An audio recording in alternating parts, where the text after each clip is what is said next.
Hey everyone, welcome back to Endless Money Pits.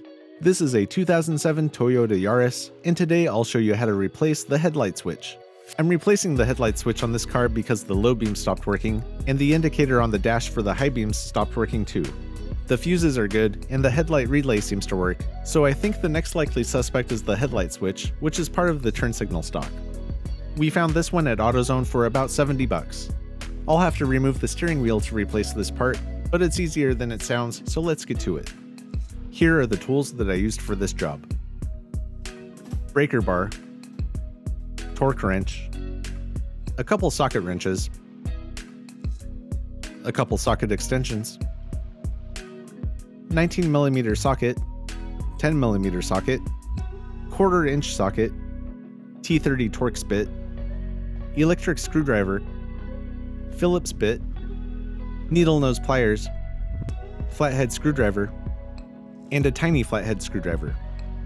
For this job I also needed some tape, safety glasses, a paint marker, and medium strength thread locker. First, we need to park the car with the wheels straight and disconnect the battery. We'll be removing the airbag, which can only be done safely after the battery has been disconnected for at least 10 minutes to allow any residual charge in the system to dissipate. On a side note, I discovered this compartment while making this video, and the owner of the car didn't know it was there either. We'll start by removing the 2 screws on either side of the steering wheel with a Phillips screwdriver.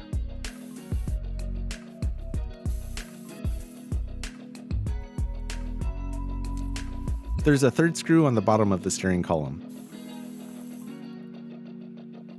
Adjust the steering wheel down to make a little more working room.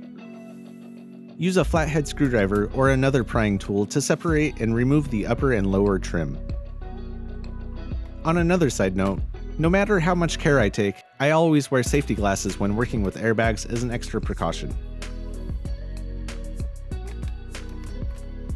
There are 2 screws you can see through holes on either side of the steering wheel, securing the airbag. Loosen them completely with a T30 Torx. They don't come out all the way. I don't have a T30 socket, so I made my own using a 1/4 inch socket, a T30 Torx bit, and some tape.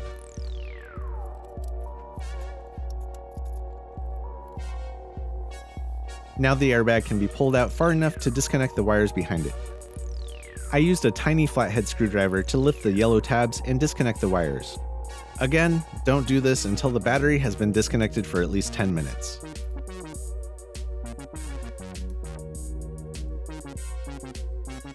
The remaining wire needs to be pulled from its connection inside the steering wheel.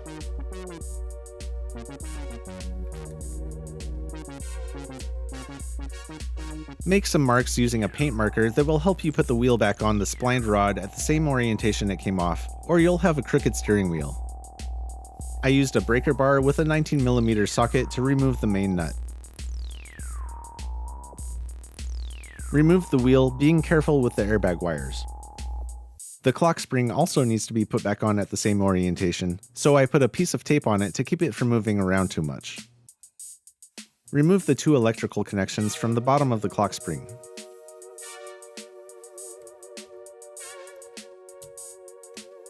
The clock spring is secured with 3 clips and can be removed by hand.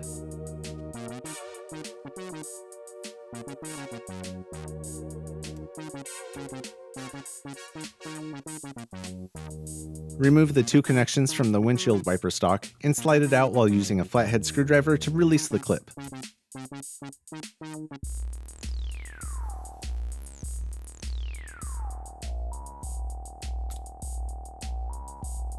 Now remove the connection from the turn signal stock. The headlight switch is part of the turn signal stock, so we have to replace the whole thing. It's held onto the steering column with a metal clamp. Compress the clamp and lift up on this plastic clip to release the unit from the steering column.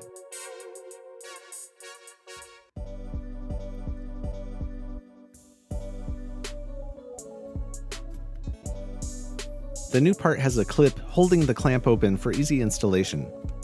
Seat the unit and pull the clip to secure it to the steering column.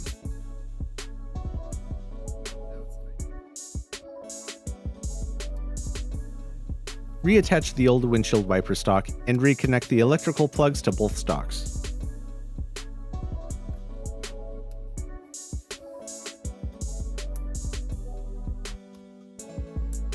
The clock spring has arrows on it to show when it's lined up, but remember not to rotate the clock spring or you'll need to recalibrate it. The clock spring is formed to fit inside grooves on the backside of the steering wheel.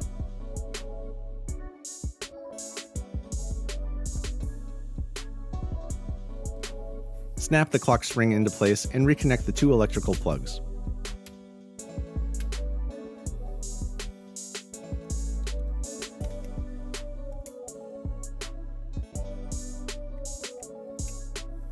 Install the steering wheel while running the airbag wires through it and carefully lining up the clock spring and the paint marks you made earlier.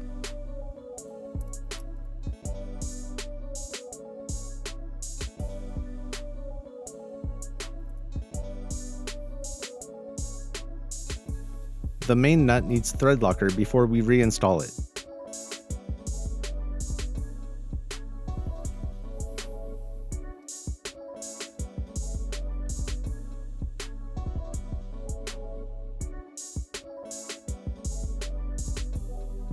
This nut should be torqued to 37 foot-pounds.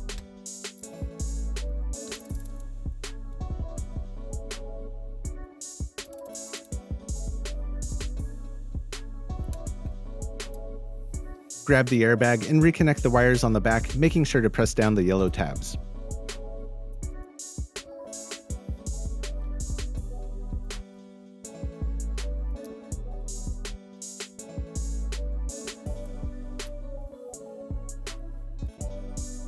Put the airbag in place and tighten its two screws.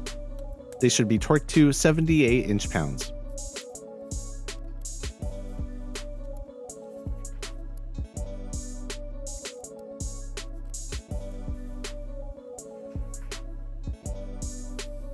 Reinstall the steering column trim pieces, snapping them together when you're sure they're in place, and reinstall the 3 screws.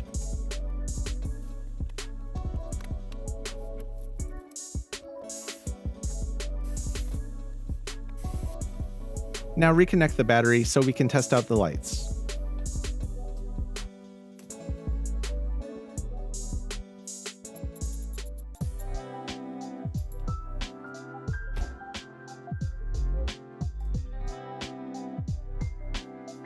Well, crap. Unfortunately, a new headlight switch is not what this car needed, but I hope this video helps people who really do need to replace their headlight switch. If you have any ideas on what might be causing the lights not to work on this car, please let me know. Close the hood, because we're done for now. That concludes this week's video. If you like my videos, consider supporting me on Patreon or donating on PayPal. I finally got my bachelor's degree, but all I want to do is make these videos. As always, please like, subscribe, and leave a comment down below letting me know what you'd like to see next. And until next time, just keep throwing money at it.